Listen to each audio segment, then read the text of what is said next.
Hi guys, Miss Hannah here, and it's time for another bedtime story time. So tonight we're going to be reading Easter and spring books. Are you ready? Alright, so let's get started with our first book, and it's called The Great Eggscape. And it's from Jory John and Pete Oswald. The Great Eggscape. Howdy, I'm Shell. An egg, how's it going? It's just me today. I'm on my own. The other eggs? Where are they? Good question. The thing is, sometimes they leave the carton on weekends. Before the customers arrive, they escape into the store. They call it the Great Eggscape. Escape, eggscape, you get it? Me, I'm not really in the mood to run around. If you want to know the truth, I'd rather just sit here. I don't mind a little me time. No reason to go frolic with everybody else. I prefer adventures of the imagination. It's quite peaceful here without all the other eggs. Sure, there's a part of me that wonders what they're doing right this very moment. I have a few guesses. It says, "We are out. We'll return whenever we feel like it."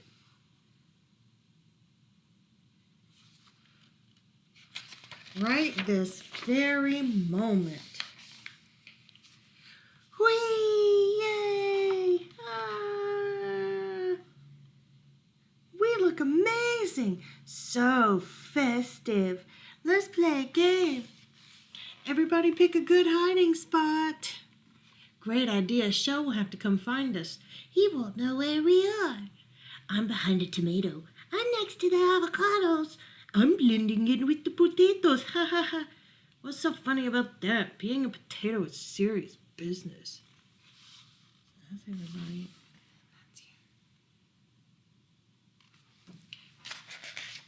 you. Ah, this is the life. When you live in a carton with a lot of roommates, you never get much peace and quiet. So I'm going to enjoy this while it lasts.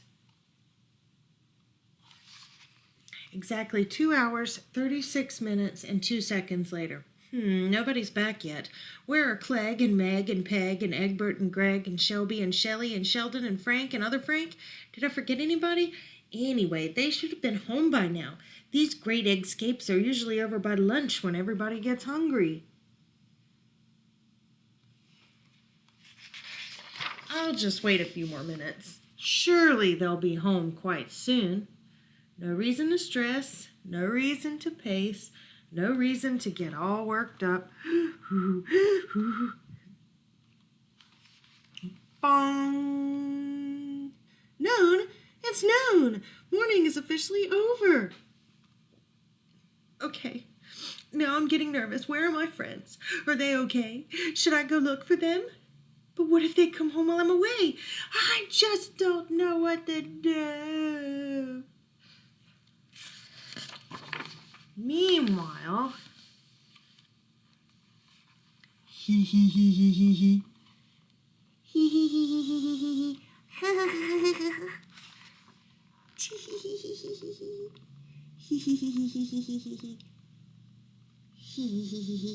hee. So they're all laughing and they're all still hiding. I must find them. Where do I start? Maybe an aisle one. That seems promising. Pickles, pickles, pickles. It's all pickles. Sheesh. Wait, Greg? Is that you? What are you doing about those pickles? And why are you painted like a galaxy in outer space? I'm hiding. But why? Why not? Well, I found you. Indeed you did. Shall? Indeed you did. Shall we look for the others? Indeed. Found you. Found you. There you are. Found you. And look at poor potato guy down there. He don't look too happy. Poor potato. Is that everybody? Line up, eggs. Let's see. We have you and you and you and you and you and you and you and you and you and you. That's 10 eggs plus me, which equals 11. Wait a minute. Where's Meg? Has anybody seen Meg? Meg! Wait, where are you guys going? To get some lunch, Shell. Maybe take a nap. Hide and seek is tiring. Meg will turn up eventually. She always does. Eggs. Halt. As the old saying goes, if a fellow egg is hiding, we must look until we find them. Or maybe that's a new saying. Anyway, we're not finished until we're all back together as a dozen. Got it? Good. Let's go. So off he goes. Greg, search the high shelves. Peg, check the low shelves. Clegg, don't forget the middle shelves. And Sheldon, look through that bag of marshmallows. Shelby, comb aisle 5. Egbert, investigate aisle 6. Me, I'll scour the discount aisle. Meg has got to be around here somewhere. Shell, I found a note by the cash register. It might be a clue. Well, read it, Greg. Okay, you don't have to yell. If you want to find an egg, just like a pot of gold, go where things are sold in bulk and look for something bold. It was a clue, Shell. I mean, it is a clue. Indeed, Greg. Indeed.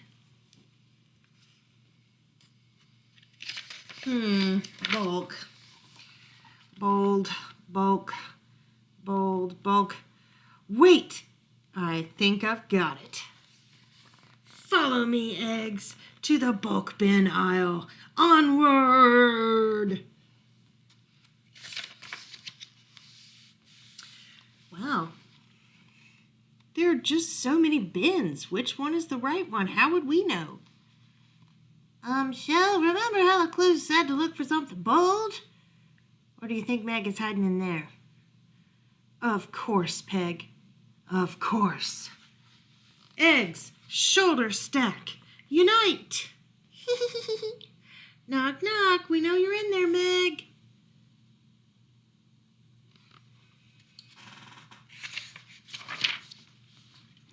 Oh, hi. I thought you were never going to find me. Nice work, Shell. Glad you found your way out of the carton for once and into the world. Thanks, Meg, but it wasn't just me. We found you as a group, and now we're back together again. Whew. You know, looking for eggs is fun. Finding eggs is more fun. But the most fun of all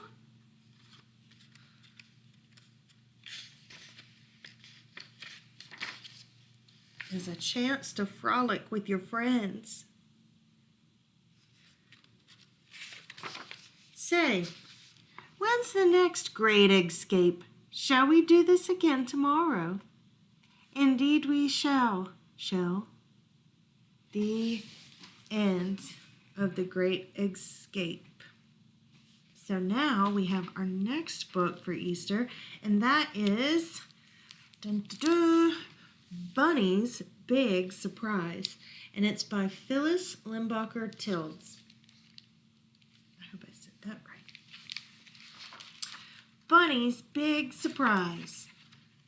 This one's a kind of long book, okay? Are you ready?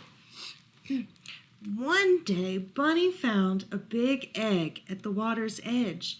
He put it in his Easter basket. The egg barely fit next to Bunny's clover, carrots, and paints. First, Bunny asked Goose, "Is this your egg?" "I'm afraid not," Goose said, and waddled away. Next, Bunny asked Heron, "Is this your egg?" "Never seen it before," Heron said, and waded away. Finally, Bunny asked Osprey, "Is this your egg?" "Not mine," answered Osprey, and flew away. Shoo. Since it wasn't anyone's egg, Bunny took it home.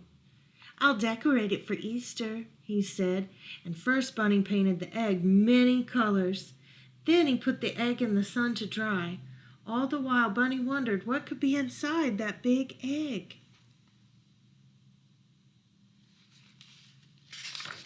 Soon Bunny settled down for an afternoon nap. He drifted off to dream. In Bunny's dream, the egg wasn't a gosling, or an osprey chick, or a heron chick.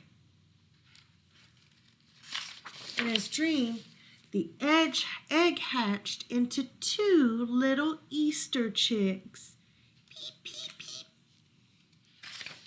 Tap, tap, tap.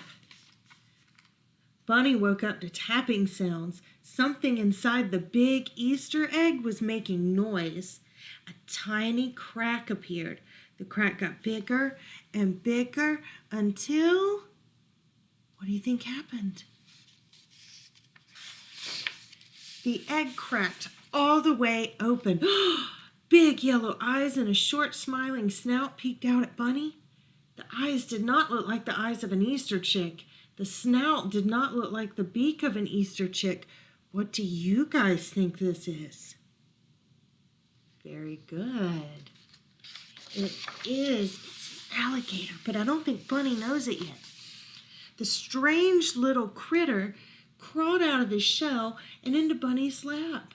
Bunny looked very surprised. The critter opened his mouth. Squeak, squeak, squeak.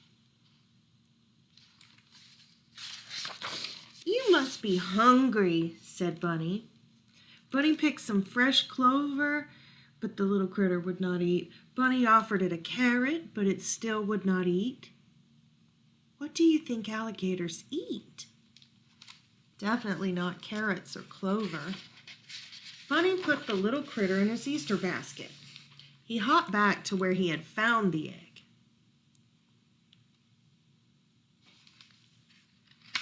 Bunny jumped back. Close to the water's edge, a mother alligator opened her mouth. 4 little alligators began to climb inside.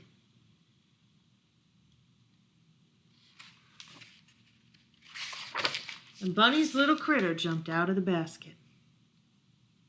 Plunk. The mother alligator gently closed her mouth and swam away with her 5 babies. Oh my, Bunny said. All along I had an Easter alligator. The end. Bunny's big surprise. That was a big surprise, wasn't it? He was expecting to see a bird of some kind, but birds aren't the only ones that lay eggs, so he ended up finding an alligator. So our next book is Superworm, and it's by Julia Donaldson and Axel Scheffler. All right, so Superworm. All right, here we go. Superworm is super long. Superworm is super strong. Watch him wiggle, see him squirm. Hip, hip, hooray for Superworm. Help! Disaster! Baby Toad has hopped onto a major road. Somebody help him quick! Oh no! He doesn't really look like he's in danger. He just looks like he's having fun. But a toad in the road is always a no-no. Look! A superworm lasso! The bees are feeling bored today. They need a nice new game to play. Cheer up, bees. No need to mope. Why? It's Superworm, the skipping rope. Boink, boink, boink, boink. Beetle's falling in the well. Is she drowning? Who can tell? No, not to panic. All is fine. It's Superworm, the fishing line. Then toads and beetles, bees and bugs, brother snails and sister slugs, Uncle Earwig, Auntie Ant, clap and cheer and chant this chant. Superworm is super long, superworm is super strong. Watch him wiggle, see him squirm. Hip hip hooray for superworm. The chant is carried on the air to Wizard Lizard in his lair. He mutters in his servant's ear, "Find that worm and bring him here." The servant crow is black and grim. Everyone is scared of him. They all let out a fearful shriek, to see their hero in his beak. Oh no! The wizard waves his magic flower.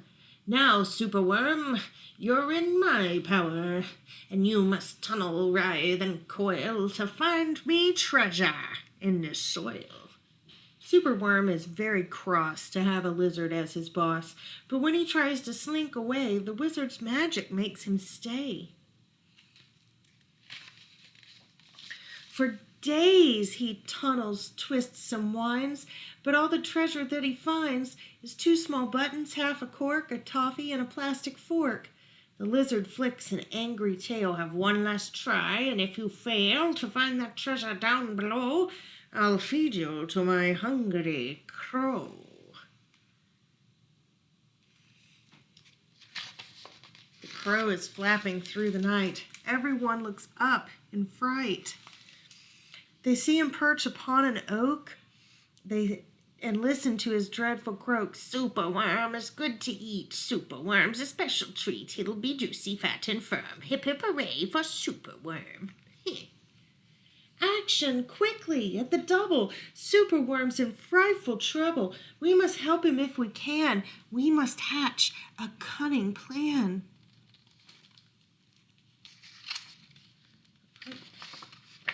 The garden creatures leave their home, carrying a honeycomb.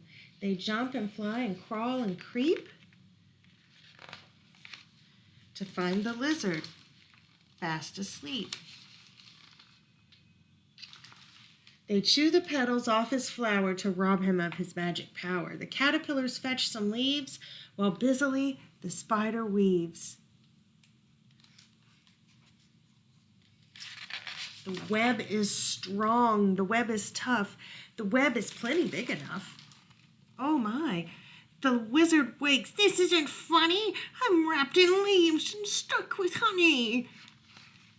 Then up the bees and beetles fly and lift the web into the sky. Uh-oh, what's going to happen to the evil lizard now?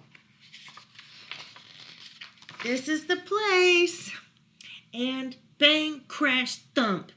The wizard's in the rubbish dump.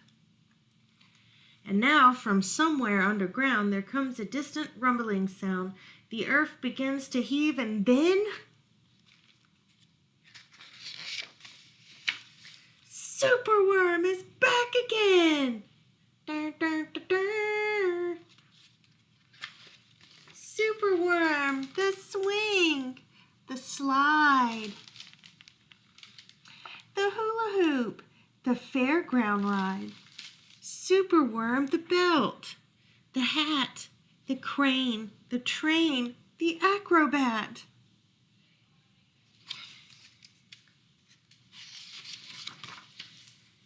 The toads and beetles, bees and bugs, brother snails and sister slugs, Uncle Earwig, Auntie Ant, clap and cheer and chant this chant. Superworm is super long, Superworm is super strong.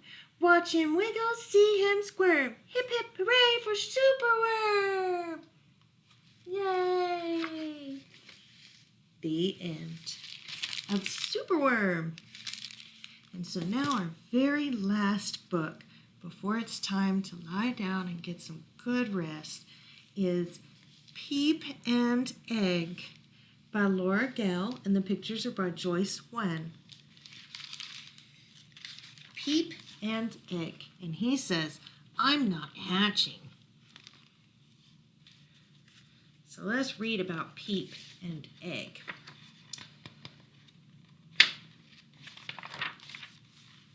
Are you hatching yet? Peep asked. Well, you're going to have so much fun when you hatch. Too scary, said Egg. I'm not hatching. We can watch the sunrise from the roof of the hen house, Peep said. Too high, said Egg. I'm not hatching. We can ride on the sheep, Peep said. Too bumpy, said Egg. I'm not hatching. We can splash in puddles, Peep said. Too wet, said Egg.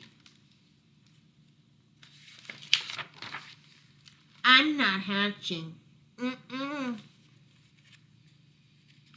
Well, we can stroll to the pond and say hi to the ducks, Peep said. Too far, said Egg. What do you think he says next? I bet I know what you said. He said, I'm not hatching.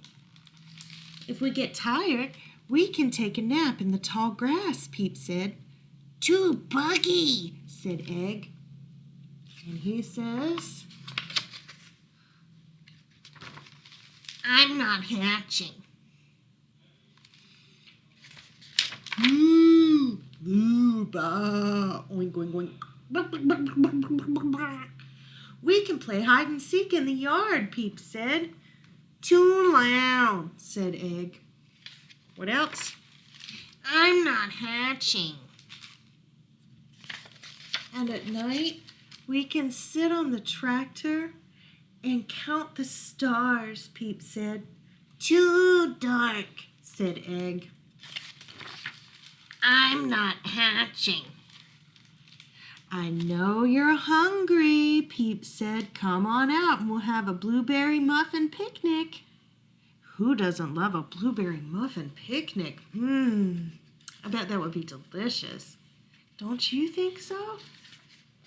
Let's see what Egg says. Muffins smell good, but they taste even better, Peep said, holding the basket close to Egg's shell. Come on, please hatch. I'm not hatching. He scared the bow right off of Peep's head, look. Okay, I guess you're not quite ready, Peep said.